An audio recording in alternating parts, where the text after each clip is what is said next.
하셨습니다. 주님의 이름으로 사랑하고 주님의 이름으로 축복합니다.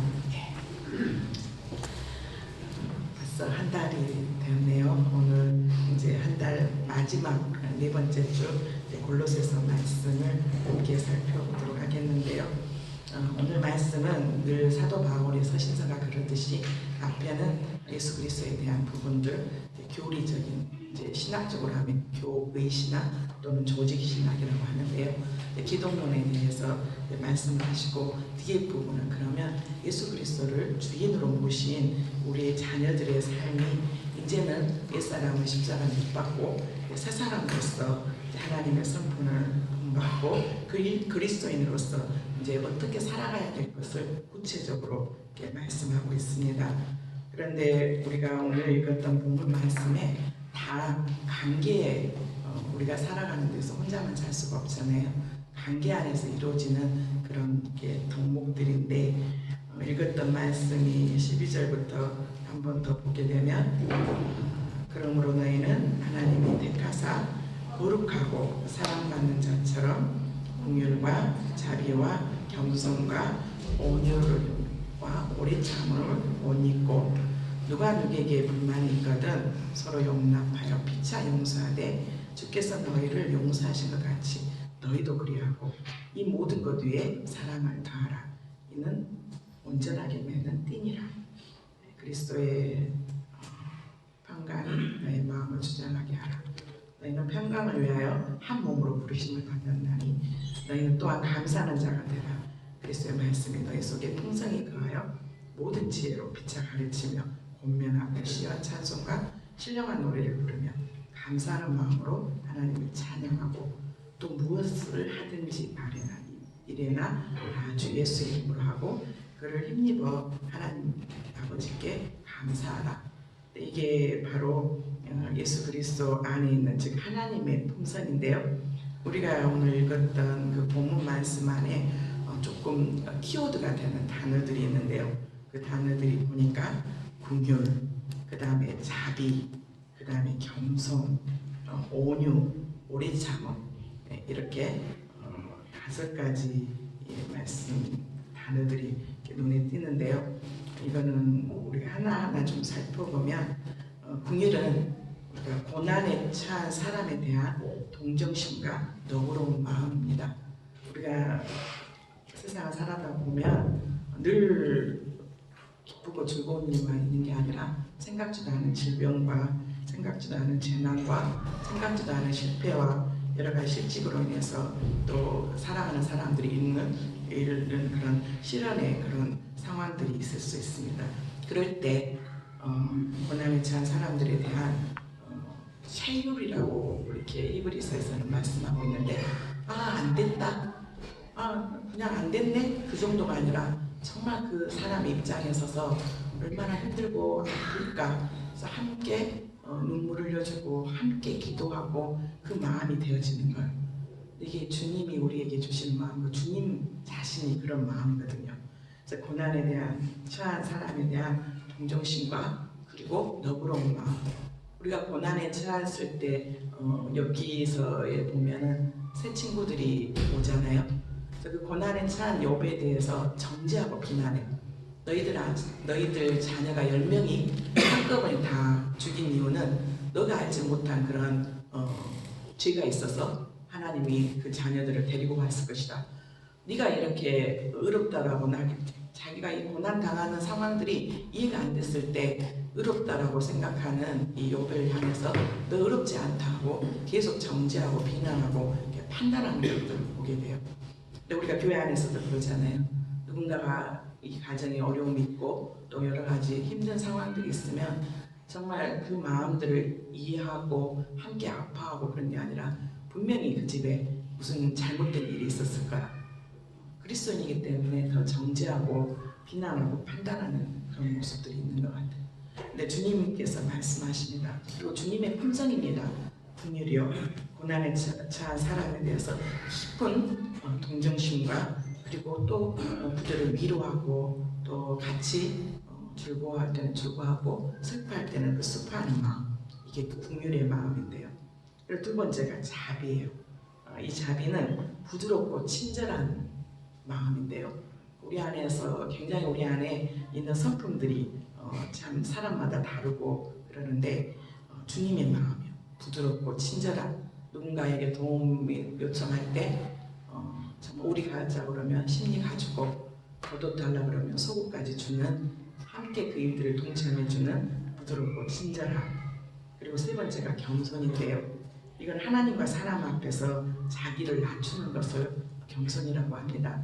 우리가 정말 하나님과 사람 앞에서 이 겸손의 반대가 교만이겠잖아요. 그러니까 우리가 내가 기준이 되고 내가 옳다라는 것들 안에서 남을 무시하고 판단하고 하는 것들.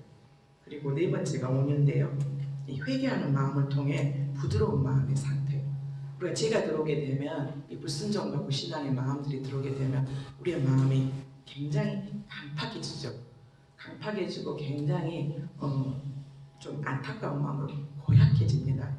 그래서 어떤 상황 가운데서도 이해가 되지도 않고 이해하고 싶지도 않고 그런데 빛 대신 예수 그리스도의 말씀이 우리 안에 비춰지게 될 때 나의 연약함들을 보게 되고 또 내가 어떤 자였는가 내 눈 속에 들어있는 여러 가지 약점들 성경은 들보라고 하는데 이 들보를 보면서 그럼에도 불구하고 끝없이 사랑하시고 끝없이 용서하신 오늘 읽었던 13절의 말씀처럼 먼저 하나님께서 우리를 용납해 주셨고 용서해 주셨고 그래서 그 용서받는 자이기 때문에 또 우리가 온유한 마음이 되어서 사람들을 또 부드럽게 대하는 것 그리고 오래 참음 이거는 복수하지 않고 오래 참는 것을 의미합니다. 우리 안에 성품 안에서 누군가가 예수님이 그러시잖아요. 오른밤을 치거든 왼밤을 돌려대라고. 근데 절대 그럴 수가 없어요. 주님의 성품만 우리는 오른밤 되어서 한 대 맞으면은 10대 20대는 때려버려야지 우리 마음의 속이 후련하는 것이 우리의 죄의 속성을 가진 저희들의 모습이에요. 그리고 우리의 마음이 누군가가 나에게 해를 끼치게 되고 누군가가 나에게 모함하게 되면 반드시 갚아줘야지만이 속이 시원한 우리의 죄에 대한 품성이 있습니다. 그런데 오늘 우리가 읽은 말씀 중에서 긍휼, 자비, 겸손, 온유, 오래 참음 이것은 부패한 우리 자아가 결코 또 해낼 수도 없고 또 보일 수도 없는 그런 열매들입니다. 근데 이건 이제 우리가 지금 전제가 골로새서가 예수 그리스도를 주로 받은 자들 예수 그리스도와 함께 십자가의 옛사람의 모습을 십자가에 못 박고 이제는 예수 그리스도의 품성 안에서 주님을 주인으로 모신다고 고백하는 사람들 안에서 점점점 맺혀지는 그런데 또 한 번은 긍휼을 베풀 수 있고 또 두 번 정도는 자비를 베풀 수 있지만 끝없이 우리 자신을 쳐서 서로를 바라보는데 긍휼히 여기고 자비롭게 그리고 겸손하게 온유함으로 오래 참는 것은 결코 쉽지가 않습니다. 이게 모든 것들이 다 관계 안에서 이루어지는 품성들이에요. 근데 오늘 이 골로새서 3장 후반부부터 이 말씀 이후에 관계 안에서 이렇게 하라 그런 말들이 나오는데 먼저는 아내들에게 그리고 또 남편들에게 자녀들에게 그리고 아비들에게 그리고 우리 안에 조직 안에서 종들에게 그리고 상전들에게 이렇게 구체적으로 이렇게 말씀을 나눠주고 있어요. 이런 자비를 베풀고 긍휼을 베풀고 겸손하고 온유하고 이 오래 참음은 가장 먼저 하나님의 허락하신 가정 안에서 먼저 이루어져야 되는 것을 말씀하고 있어요. 우리가 가정이 천국을 이루지 않으면 당연히 가정이 무너지게 되면 사회는 한 가정이 모여서 사회를 이루고 그 사회는 국가를 형성하게 되는데 주님께서 우리에게 예수 그리스도를 주로 받은 자들 안에 먼저 믿는 사람들 안에 믿는 가정들에게 먼저 주님께서 말씀해 주고 있어요. 근데 첫 번째가 누구에게 해주시고 있냐면 아내들이요. 아내들. 왜 하나님께서 성령 하나님께서 사도 바울에게 성경을 쓰면서 남편이 아니라 아내들에게 이 권면의 말씀을 할까? 늘 말했지만 아내들은 굉장히 영향력 있는 자리에 있을 수밖에 없습니다. 하나님께서 이스라엘 백성들이 가나안 땅에 들어갔을 때도 너희가 혼합하는 것을 결코 옳지 않은데 그 혼합한다는 게 뭐냐면 하나님을 믿지 않는 이방 여인들을 아내로 맞이드리지 말라라고 하나님을 믿지 않는 이방 여인들을 며느리로 받아들이지 말 것을 계속 이야기하고 있어요. 왜냐하면 우리의 아들들이 이 며느리의 이 영향력을 받기 때문에 그렇습니다.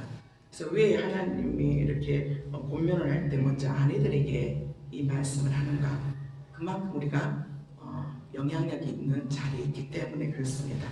먼저 아내이고 또 앞으로 아내가 될 분들이 먼저 이 말씀 읽도록 하겠습니다. 아내들아, 이 골로새서 3장 18절 말씀 한번 읽어보겠습니다. 아내들아, 남편에게 복종하라. 이는 주 안에서 마땅하니라. 한 번만 더 읽겠습니다. 아내들아, 남편에게 복종하라. 이는 주 안에서 마땅하니라. 우리 아내들의 불평, 불만 할 수 있어요. 어떻게 남편에게 무조건 복종하라고? 왜 무조건 남편에게 복종하라고? 작은 거 하나하나를 보면 아내들이 참 센스가 있어요. 그렇죠? 센스가 있고 우리 어떤 목사님이 말한 것처럼 남자는 흙으로 만들었고 여자는 남자의 갈비뼈에서 빼가고 만들어서 본 차이나래요. 그래서 남자는 흙으로 만들어졌고 여자는 뼈로 만들어져서 이게 남자보다 여자가 더. 근데 순간순간 어떤 상황 가운데 여자들이 센스는 있어요. 그리고 여자들의 시각으로 보면 아내들의 시각으로 보면 저도 아내고 그렇습니다. 근데 남편이 마음에 안 들 때가 되게 많아요. 왜 이렇게 행동하지? 왜 저렇게 행동하지? 그 남편의 미안한 말들이 많잖아요. 남자들에 대한 거. 남자들이 철들면 돌아가신다. 왜 갑자기 이렇게 철든 이야기를 하면 돌아가실지도 모른다. 좀 부드럽게 지금 말을 정화시켜서 하는 거예요. 남자들이 철들면 죽는다라고 이야기할 정도. 순간순간 보면 아내들은 남편을 가르쳐 주려고 해요. 그리고 또 특히 예수 그리스도가 이제 주인이 되고 복음이 들어오면서 이 복음은 막힌 담으로 흘렀거든요. 유대인들과 이방인들 안에 막힌 담을 흘렀고, 그 다음에 사람 제대로 구실을 하지도 못하고 사람들의 숫자도 들어가지 않았던 여자들과 남자들의 막힌 담, 허물어졌던 것들을 허물었고, 그 다음에 상정과 종들 관계 안에서 또 허물었어요. 그래서 초대교회도 마찬가지고 지금까지도 마찬가지시 교회에 여자들이 훨씬 더 많거든요. 또 여자들 안에 먼저 신앙생활을 하고 여자들의 삶을 보면 저가 그랬고 저가 그러고 있습니다. 아직도 제가 만들어 놓은 틀 안에 남편이 들어오기를 원해요. 그래서 남편이 들어오지 않으면 굉장히 분노가 나죠. 이 분노라는 것은 내 마음대로 되지 않을 때, 내가 원하는 방향대로 되지 않을 때 나타나는 감정이 분노거든요. 그래서 끝없이 가르쳐 주려고 하고 끝없이 지적질하고 왜 이렇게 이것밖에 못하냐, 저것밖에 못하냐, 이것밖에 못하냐. 그래서 내 기준 안에서 늘 불평, 불만, 짜증이 나는 것이 바로 아내된 저의 모습이기도 합니다. 그런데 성경은 뭐라고 말하냐면 남편에게 복종하라고. 이 복종은 이유 없이 남편이 잘못된 판단을 하던 그건 나중에 하나님께서 바꾸실 것이고 남편의 의견과 남편의 상황들을 복종하라고 말해요. 복종이요. 순종보다 더 깊은 의미를 복종해요. 이슬람에서는 복종을 강요를 해요. 이유 없이 묻지 말고 무조건 그 안에서 따라서 한다고 그러는데 이게 주 안에서 마땅하다고 말씀해요. 성경이 이렇게 말하는데 아니요. 그래도 내가 어떻게 남편의 그런 의견들 안에서 다 복종을 해요. 저는 그럴 수 없어요. 그런데 성경이 말하잖아요. 뭐라고요? 아내들아 남편에게 복종하라고. 남편이 잘못된 판단을 할 수도 있고 여러 많은 부분들 안에서 그릇된 길을 갈 수도 있어요. 그런데도 불구하고 우리 알다시피 남편의 내 구조 자체가 가르쳐 주려고 하는 선생님하고는 못 살아요. 남편들은 가르치고 지적하고 그러면 고쳐질 것 같죠. 그런데 남편들 안에서 이제 남자들을 용고하신 분들 안에 이런 말을 하죠. 아내가 목소리가 높아가고 그 다음에 톤이 올라갈 때 남편들의 머리의 구조는 파충류가 된대요. 파충류 파충류가 두 가지가 있거든요. 우리가 잘 알고 있는 파충류. 하나는 그냥 악어처럼 네 하든가 말든가 하고 싹 지나가 버려요. 열심히 여자는 아내는 막 흥분해가지고 분노해가지고 남편을 가르치려고 그러는데 남편은 그때부터 귀를 닫는 거예요. 안 들려요. 파충류가 된대요. 그리고 하나는 두 번째는 조금 기질이 강하고 센 남편들은 공격을 한대요. 살모사가 되는 거예요. 쏘는 거예요. 그래서 그 아내를 갖다가 더 무시하고 더 정죄하고 더 큰 소리로 억압하고 그러는 상황들이에요. 근데 주님께서는 먼저 우리 남편들을 너무 잘 알아세요. 성령께서 남편들의 구조를 너무 잘 알아요. 너희가 아무리 잔소리하고 아무리 가르쳐드려 해도 남편들이 안 고쳐져. 그냥 안 고쳐져. 그냥 그런 상황들이 되면 하나님 앞에 기도하고 우리 남편이 이래요 라고 하는 부분들 안에서 기도하고 이거는 성령이 아니면은 고쳐줄 수 없는 방법이에요. 그래서 아내들에게 먼저 뭐를 할 걸 말하냐면 복종하라고. 근데 놀랍게 남편들은요, 아내의 목소리가 낮아지면 남편의 목소리도 낮아져요. 아내들이 온유해지면 남편들도 온유해져요. 아내들이 겸손해지면 남편들도 겸손해져요. 이게 다 각 가정들 안에 10년을 살아오든 1년을 살아오든 3년을 살아오든 30년, 40년, 50년을 살아오든 여기서 이제 결혼 생활 벌써 40년, 50년 하신 분들도 계시겠지만 30년 조금 넘게 살아보니 30년 조금 넘게 살아보니 제가 큰 소리를 치고 가르쳐 주려고 해도 하나도 안 받아요.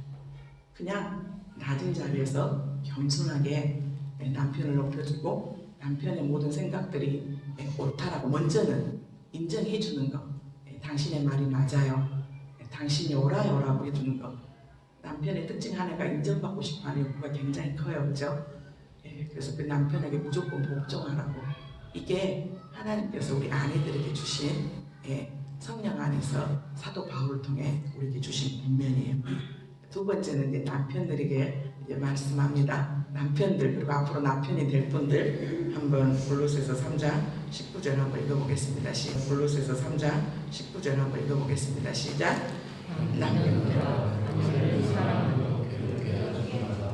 우리 교회 남편들이 이렇게 적을까요? 한 번만 조금 더 큰 목소리로 한번 좀 우렁차게 한번 남자답게 한번 다시 한번 읽어봐 주시기 바랍니다. 시작.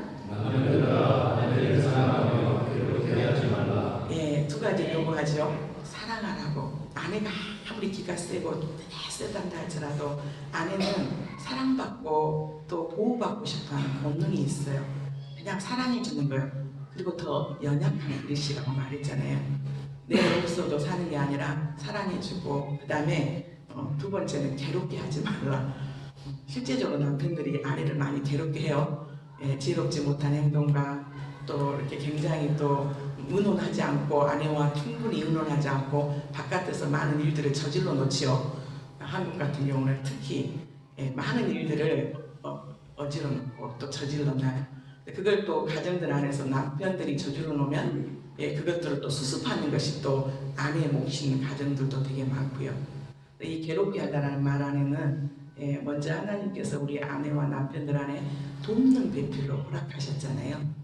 그래서 아내들은 무조건 남편 뜻 안에서 복종하고 위에 주께 맡고 그 다음에 남편들은 아내를 사랑하라고. 아무리 어쩐다고요? 기가 세고 나를 잡아먹을 것 같은 아내도 연약해요. 실제적으로 연약하잖아요. 체력적으로도 연약하고 여러 가지 많은 부분들 안에서 연약한 그릇이고 그 다음에 괴롭게 하지 말라. 모든 것들을 같이 의논하시고 같이 또 이게 뭐 시댁의 일이 됐든지 아니면 여러 가지 상황이 됐든지 혼자 신중하게 또 고민해야 될 필요도 있지만 부부는 아내들은 화가 난 게 뭐냐면 상의 한마디도 안 하고 혼자서 모든 거 다 저질러 놓고 일이 되었을 때 아니면 제3자를 통해서 그런 이야기를 듣게 될 때 되게 화가 나거든요. 그래서 우리 남편들 안에서는 아내를 사랑하면서 또 많은 부분들을 같이 의논하고 같이 또 상의할 수 있는 그런 지혜가 있기를 주님의 이름으로 축복합니다. 그 다음에 이제 우리 자녀들, 우리 모두가 자녀이고 또 우리 모두가 자녀입니다. 같이 자녀들에게 하신 말씀 같이 보겠습니다. 골로새서 3장 20절입니다. 시작. 자녀들아 모든 일에 부모에게 순종하라. 이는 주 안에서 기쁘게 하는 것이니라. 자녀들아 모든 일에 부모에게 순종하라. 어릴 때는 우리 자녀들이 부모에게 순종할 수 있어요. 어느 때까지? 만 3세 이전까지.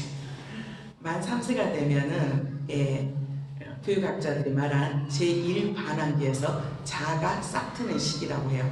그래서 우리가 본질상 진노의 자녀이고 우리가 죄의 품성을 가지고 태어나기 때문에 3세가 되면 그때부터 거역하기를 시작해요. 싫어, 안 해, 싫어, 그리고 떼를 쓰고 많은 부분들 안 해. 그런데 그 아이가 점점 자라나면서 이제 사춘기가 되면은 우리 부모에 대한 최고의 거역들을 나타내고, 그 다음에 이제는 어른이 되면 내가 어렸을 때 봤던 부모님이 점점 자라오면서 내 시각으로 보니까 부모님 닮지 않는 거예요. 어른이 어른 닮지 않은 거예요.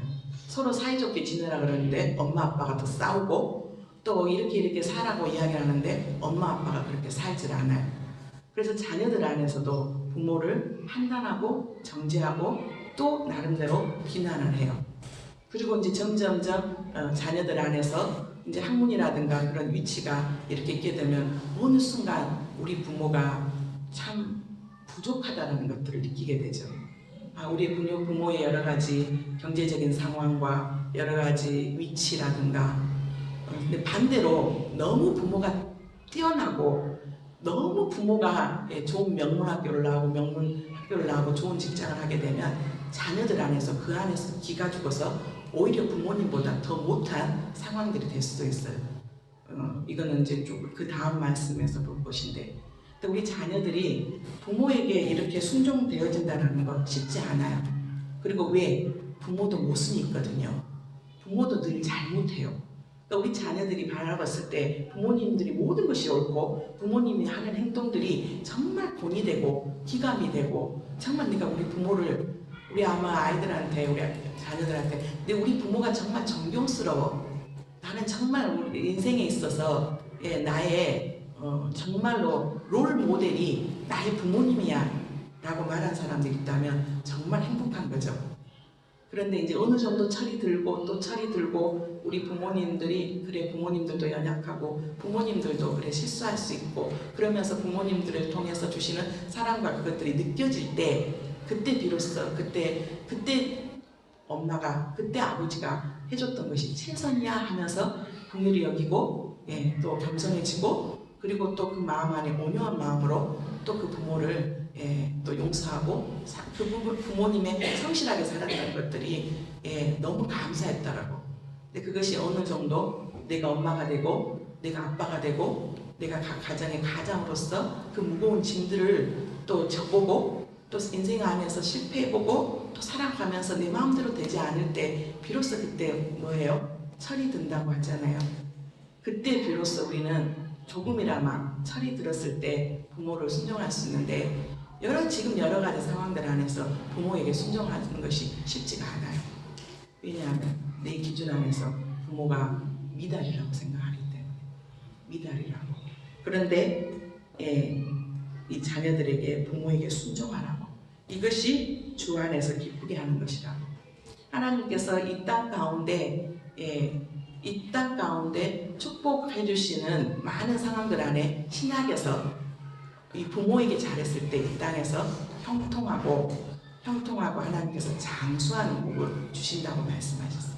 이 부모가 자랑할 만하고 이 부모가 내성만한 그런 부모여서가 아니라 부모들의 있는 모습 그대로를, 가장 중요한 건 나에게 생명을 주신 분이세요.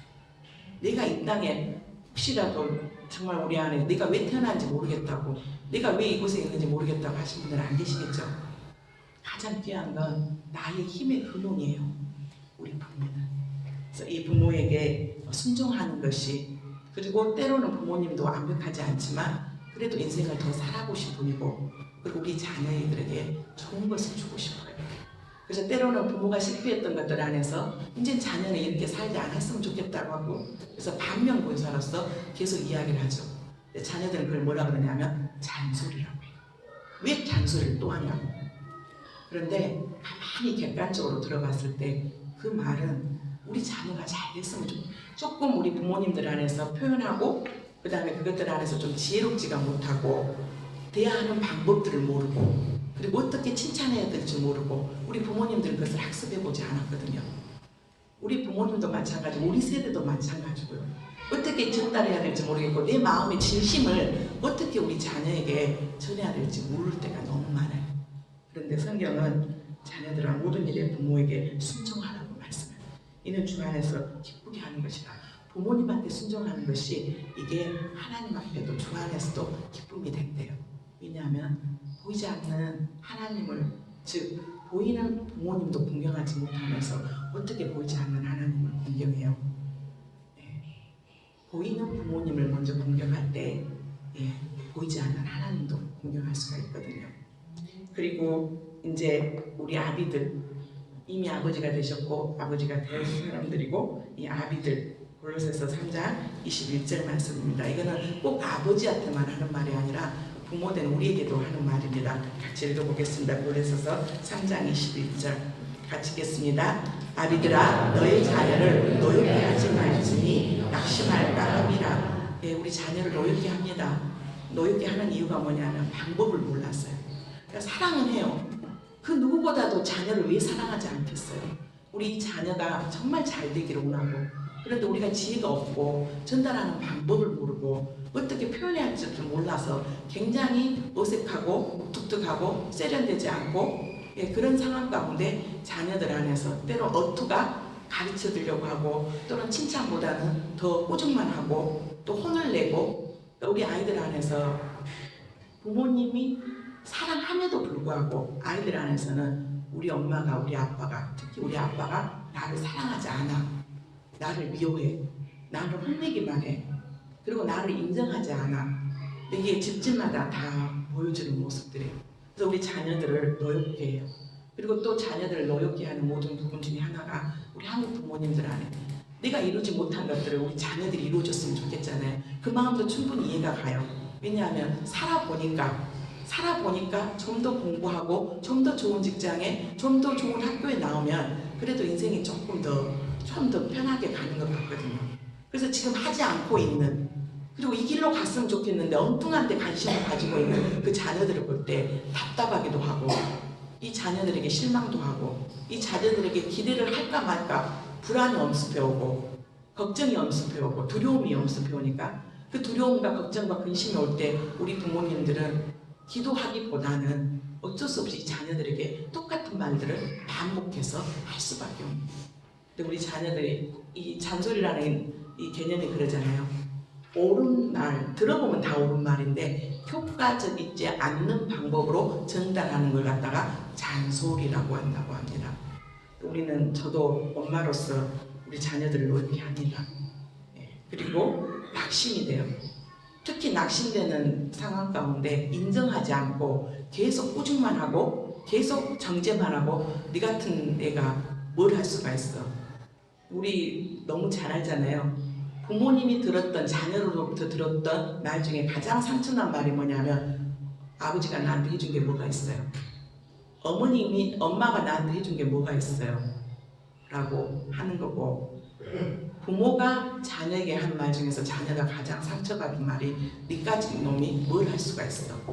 네가 도대체 뭘 할 수 있어. 아무것도 못할 거라고 비하하고 낮추고 하는 것들이 우리 자녀를 낙심하게 한다고 합니다.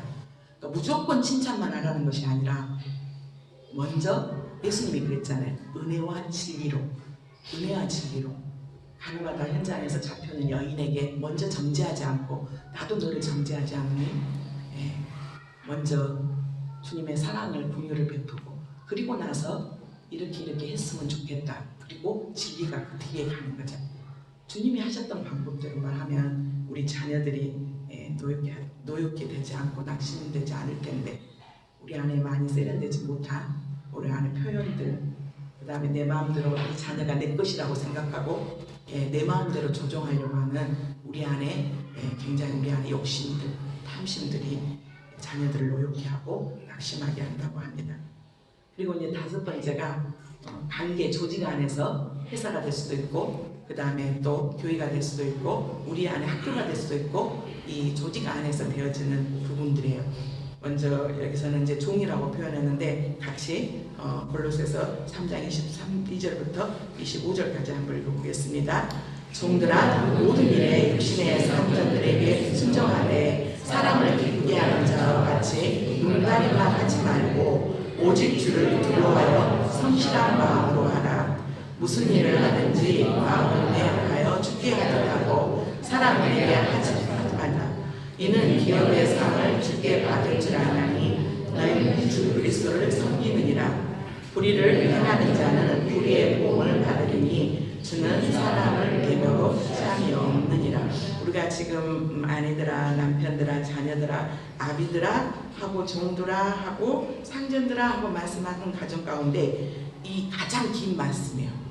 이게 우리 조직 사회 안에서 먼저 밑에 있는 하나님의 방법은 우리를 훈련시키고 교육시킬 때 우리가 요즘 말하는 낙하산 어느 밑바닥부터 이렇게 경험하지 않고, 그리고 또 요즘은 인턴이라고 그러죠. 이렇게 하지 않고 어느 순간에 낙하산처럼 이렇게 하는 것은 하나님의 원리 안에서는 없어요. 하나님의 방법은 늘 밑바닥부터 한 계단부터 차근차근 올라가는 것들을 하나님께서 하나님의 속성 가운데 그래요. 그런데 우리는 언젠가는 지금 현재 내가 종으로서, 종이라고 그런다면 기분 나쁘게 생각하지 말고 조직 사회 안에서 내 위에 상사가 있고 내 위에 누군가가 있잖아요. CEO가 있고 그런 상황 가운데 우리 종들에게 주시는 말씀인데, 모든 일에 육신의 상전들에게 순종하되 사람을 기쁘게 하는 자 같이 눈가림만 하지 말고, 아주 어려운 부분이에요. 늘 이야기하지만 상전이 인격적으로 훌륭하고 본받을 만하고 능력도 있고 실력도 있는 사람한테 그럴 수 있어요. 그런데 육신의 상전들에게 순종하라고. 그런데 놀라운 것은 내가 판단하는 기준 안에서 이 상전이 나에게 미치지 못한다 할지라도 우리가 경험해 봤을 거예요. 이 세상의 모든 사람들한테 배울 점이 반드시 한 가지씩은 있어요. 반드시. 그 사람의 나의 기준 안에 뭐 학벌이라든가 스펙이라든가 많은 것들이 부족하다 할지라도 우리가 조금 우리의 시야를 바꿔서 보면은 반드시 배울 점이 있어요. 그 자리에. 그래서 육신의 상전들에게 순종하되 그 안에서 순종해보는 사람들이 그 다음 단계를 넘어가요. 내가 왜 저 사람한테 저 말을 들어야 돼? 왜 내가 저 사람 이야기를 들어야 돼? 그런데 주님은 상전들에게 순종하라고. 그런데 사람을 기쁘게 하는 자와 같이 눈가림만 하는, 그냥 상전에게 잘 보이기 위해서 지금 앞에서 알랑방구 끼고 아부하고 그러면서 뒤에 가고 막 욕하고 비난하고 정죄하고 그런 게 아니라, 사람을 기쁘게 하는 자 같이 눈가림만 하지만 외식하지 말라는 말이에요. 앞에서 행동하는 거 다르고 뒤에서 또 하는 거 다르고, 이 눈가림만 하지 말고 오직 주를 두려워하여 성실한 마음으로 하라. 하나님이 내 위에 있는 그 사람은 어떤 하심이 없으면 그 자리에 있을 수가 없어요. 주님은 말씀하세요. 두려워하라고. 두려워하라는 말은 깍듯이 그분을 존중하고, 그분 안에서 또 내가 이 자리에 있게 하신 이유는 이 사람을 통해서 하나님 나에게 뭔가를 가르쳐 주려고 하고, 그리고 마땅하지 않는다 할지라도 여기서 잠잠히 성실한 마음으로 게으르고 대충하고 눈가림만 하고 앞에서는 막 일한 것처럼 하면 상사가 위에 비켜나고 없고 그러면은 그냥 또 농땡이 치고 그런 게 아니라 성실한 마음으로 하라고요. 무슨 일을 하든지 마음을 다하여 죽게 하듯 하고 사람에게 하듯 하지만 마음을 다해서 죽게 하듯 하래요.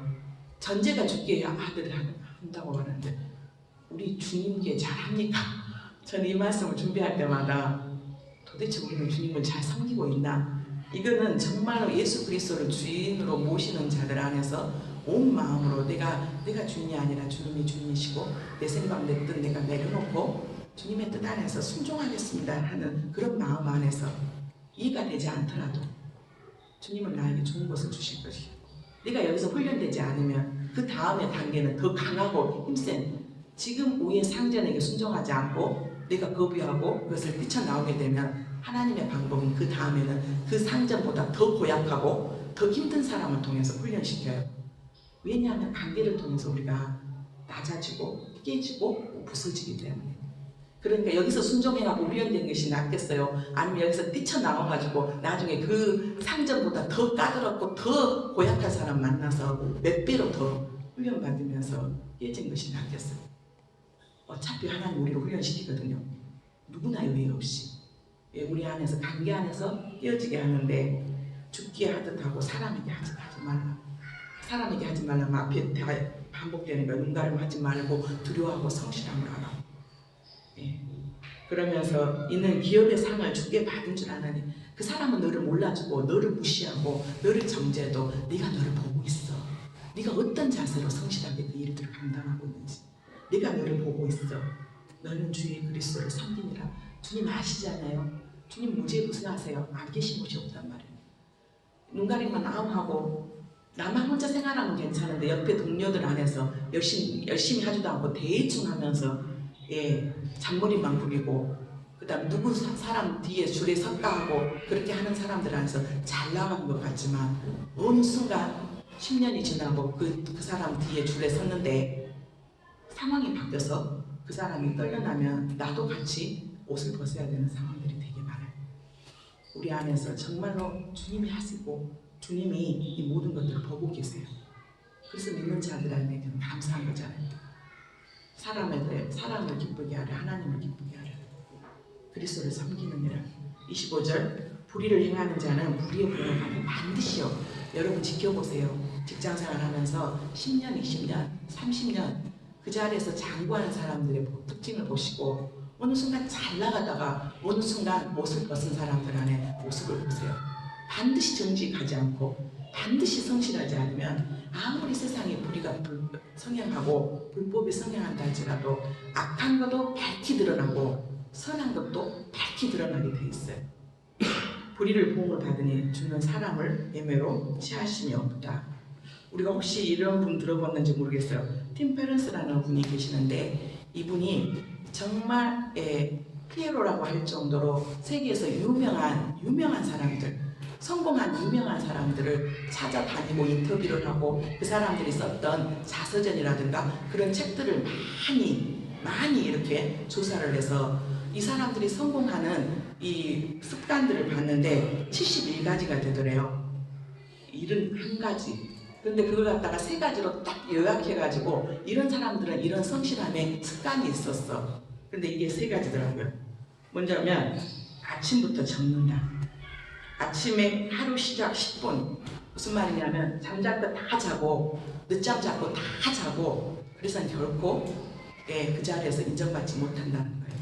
일찍 일어나서 우리 믿는 사람들 아주 좋잖아요. 큐티를 하면서 하나님 오늘 이런 일을 계획들을 할 것이고 이런 일들이 있는데 이 일들 안에서 하나님 저와 동행해 주시고 하나님 함께 해주세요 라고 하루를 계획하는 거예요. 하루를 기도하면서 아침부터 그러니까 다른 사람보다 좀 더 일찍 게으르고 계속 잘 것 다 자고 먹을 것 다 먹고 그렇게 해서는 결코 우리가 회사 안에서도 그러잖아. 성실 반드시 주인 의식이 있는 사람만이 그 다음에 주인이 된다는 거예요. 그래서 아침에 일찍 일어나서 하루 시작. 이것은 직장 생활만 하는 사람들만 이야기하는 게 아니라 저를 포함해서 우리 모두에게 하는 말이에요. 그리고 두 번째가 한 가지 일에 최소한 2시간, 최소 2시간은 집중해야 합니다. 집중할 때 거기에서 능력이 나오고 대충 하다가 이거 하다가 일도 그러잖아요. 이 일 하다가 조금 마음에 안 들면 휙 던져들고 또 저 일 했다가 그래서 잔재주가 많은 사람들은 힘들어요. 그래서 한 가지 일을 하더라도 집중해서 하다 보면 거기에 노하우가 생기고 거기에 전문가가 되는 거죠. 근데 생각 외로 한 가지 일에 2시간 집중하기 쉽지 않아요. 대충 아침에 눈 떠가지고 있으니까 회사 가고 눈 떠가지고 있으니까 학교 가고 안 간 사람도 많잖아요. 지각하고. 그리고 3번째, 미리 10번을 실패한다. 그러니까 실패를 두려워하지 않다는 또 다시 해보고 또 다시 해보고 또 다시 해보고 한 번의 시도로 성공하지 않는다는 거죠. 우리는 한 번 실패하게 되면 금방 좌절해버리고 마는데, 그런데 계속 실패를 통해서 실패를 하는 것들을 두려워하지 말고 또 실패 안에서 경험을 얻고 실패하다 보면 그걸 또 적는 거예요. 내가 왜 이번에는 이것들 안에서 실패를 했는지 거기 안에서 교훈을 얻고 그 다음에 다음에 할 때는 이것들을 반복해서 하지 않는, 이게 정말 지금 현대에 성공하고 있는 사람들, 지난 삶 가운데서 각각에게 영향력을 끼친 사람들의 자서전과 인터뷰를 하면서 얻어낸 거예요. 그리고 마지막은 상전들이에요. 언젠가는 우리가 CEO가 될 것이고 언젠가는 우리가 하나님께서 때가 되면 우리를 높이셔서 그 자리에 입가하실 건데, 상전들에게 하신 말씀 골로새서 4장 1절 말씀입니다. 상전들아, 의와 공평을 종들에게 베풀지니 너희에게도 하늘의 상전이 계심을 알저다. 이 상전들의 의와 공평을 종들에게 베푼데 너희 위에도 하나님의 상전이 있는데, 이 카네기 아시죠? 우리가 이 카네기가 예수를 믿었는지 안 믿었는지를 떠나서 세상 사람들한테도 우리가 배워야 될 교훈들이 있잖아요. 세상 사람들 안에서도 굉장히 열심히 사는 사람들이 있어요. 그런데 이 카네기 인간관계 안에서 크게 이분도 세 가지를 하지 않았다 그래요. 여러분들 안에서 이미 CEO가 된 사람도 있고 저에게도 해당이 된 임마누엘 교회 머리가 되신 분은 주님이시고, 그렇지만 리더로서 세우는 과정 가운데 이 부분 안에서 저도 많이 돌아보게 되고 또 회개하게 되고 앞으로 더 저 자신을 쳐서 복종시켜야 되는데, 첫 번째가 뭐냐면 이 상전들, 의와 공평 안에서 같이 일하는 사람들에게 하지 말아야 될 것. 첫 번째, 비난하거나 비판하거나 비난하지 말고. 왜 이 비판을 한다거나 비난을, 내가 열심히 뭔가를 일을 했는데 이 상전이 자기를 인정해주지 않고 비난하거나 비판하게 되면 제일 먼저 어떤 상황이 되냐면 방어적으로 되는 거예요. 자신을 방어하려고 하고 그 다음에 합리화시키려고, 그것을 자꾸 변명하는 거예요. 그러니까 비판을 먼저 하고 비난을 먼저 하게 되면 우리 안에서는 먼저 방어적 상황이 되죠. 그리고 자기를 보호하기 위해서 내가 그럴 수밖에 없었던 좋지 않는 합리적인 일들을 이해하게 되는데, 먼저 늘 그랬듯이 칭찬해주고 이 일들에 대해서 참 수고했다고, 애썼다고, 당신이 함께 있기 때문에 이 일들을 이루었다고, 함께 옆에 있어줘서 너무 고맙다고 같이 이해하고 공감하려고 할 때 이 모든 사람들의 그 능력이 발휘된다고 해요. 그래서 먼저 하지 말고, 먼저 비판하거나 비난하지 말고 먼저 칭찬해주고 격려해주고 같이 써준 거에 감사하고, 그리고 조금 부족한 부분 안에서 다 좋은데 이 부분 안에서 조금 보충했으면 좋겠다, 이 부분 안에서 조금 시각을 좀 달리해서 이렇게 했으면 좋겠다라고 하는 거. 그 다음에 두 번째는 논쟁하려고 하지 말라. 그 사람 이겨서 우리가 논쟁하고 말싸움하다 보면 나는 이길지 모르지만 사람에게 좌절감을 주고 사람을 잃게 돼요.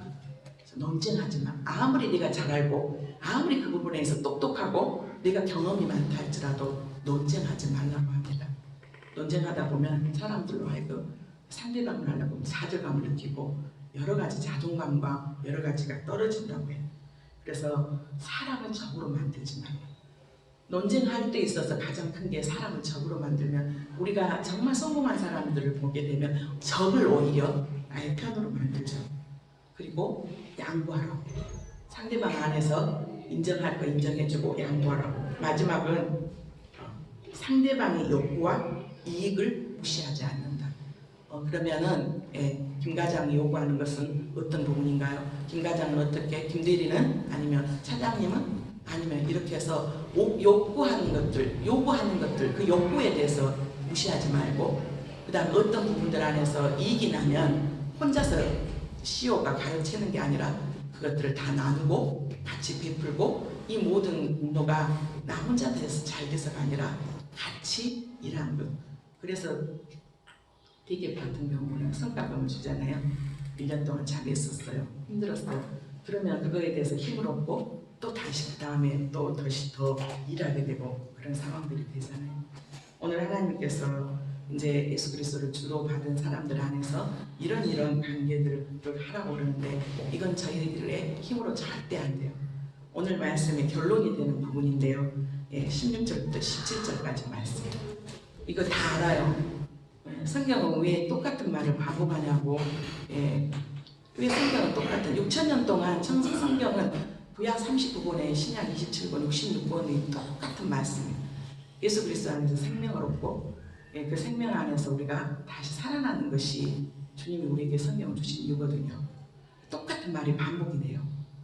똑같은 말이. 안 그러면 성경이 66권으로 끝난 게 아니라 67권, 68권, 70권, 75권 그렇게 돼야 되죠. 하나님 우리에게 주신 말씀이 계속 있다면. 근데 성경은 성경 66권을 통해서 말씀을 다 하셨어요.